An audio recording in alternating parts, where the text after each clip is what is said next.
জাতীয় সংসদ নির্বাচনে ময়মনসিংহ ৭ আসনে ভিক্ষা করে টাকা জমিয়ে স্বতন্ত্র এমপি প্রার্থীর মনোনির্বাচন ফর্ম ক্রয় করে আজ সোমবার সহকারী রিটার্নিং অফিসার ও উপজেলা নির্বাহী কর্মকর্তা মো আরাফাত সিদ্দিকীর কার্যালয়ে জমা দিলেন ফকির আবুল মনসুর।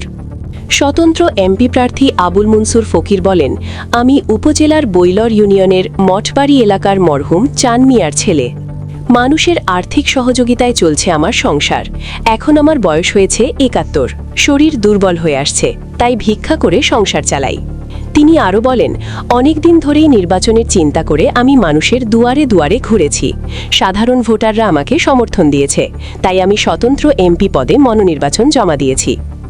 স্বতন্ত্র প্রার্থী মনসুর ফকির আরও বলেন, ত্রিশাল থেকে যারা এমপি নির্বাচিত হয়েছেন তারা গরিবদের খোঁজ খবর রাখেন না।